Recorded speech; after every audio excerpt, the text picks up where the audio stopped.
Amasomero okuva mu ssaza ly'e Masaka bakoze bulungi bwansi mu division ya Nyendo Mukungwe n'ekigendererwa ky'okujjukiza abantu ku buyonjo mu bitundu mwe bawangaalira.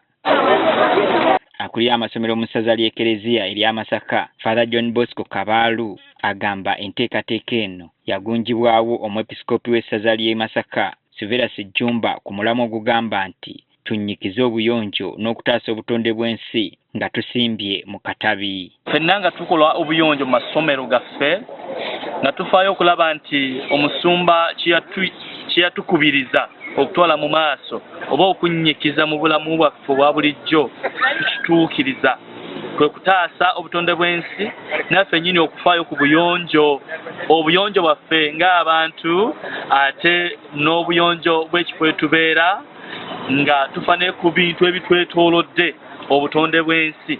Obutonde bw'ensi butandikira ku nze omuntu, nange ndi butonde.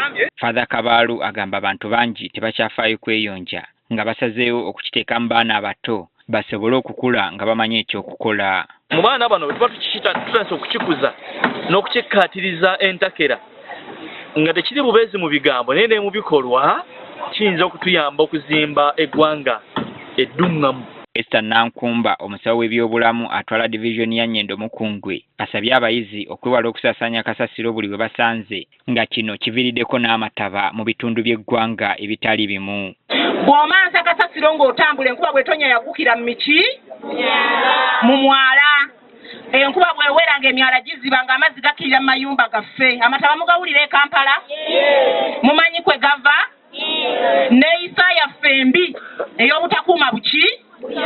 Buyonjo. Era ono ajjukizza abayizi obutasaasaanya bukyafu n'abasaba okunaabanga mu ngalo ne sabbuuni okwewala endwadde eziva ku bukyafu. Tunaabisa sabbuuni n'amazzi amayonjo nga maki?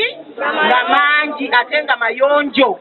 Tusobole okwewala endwadde z'obukyafu n'obuligo. Meeya w'ekibuga Masaka, Florence Namayanja, agamba kaweefube ono ow'okukuuma obuyonjo alimu n'okukuuma obutonde bw'ensi ng'era waliwo emiti gy'ebibala egisimbiddwa. Tetwogera bwogezi kunyikiza buyonjo, tugenda kukola bulungi bwansi ate n'okusimba emiti.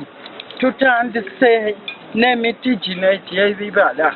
Okulaga abantu nti omuntu kirungi okula nga wookolera nga wayonjo ate ne bakasitoma ne bakweyonera ate nga nabyotunda bireme kulwaza abantu balala. N'obulamu n'abaana baffe bakubiriza babeere nga balamu n'okumanya engeri ki gye bakuuma obutonde bw'ensi mu kitundu kyabwe ate tusigale nga tuli balamu nga n'ekitundu kyaffe kiramu kubanga kyo bwe kiba kya green bwe bulamu bwakyo.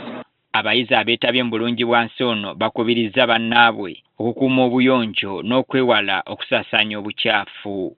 Bwe tuyonja wano eno ebintu ebyo abantu tebakyalwala kubayambako obuyonjo kubanga abamu tebamanyi kuyonja ebifo byabwe era nga mbakubiriza nnyo okuyonja ebifo bye mubeeramu. Tukubiriza abaana okwera n'okulaga obuyonjo, tukubiriza bato bannange okutaasa obuyonjo bw'ensi era I advise my fellow pupils to pick the rubbish wherever they are. I advise my fellow children bayambe okuliminga kijja kutuyamba controlling ebirwadde nga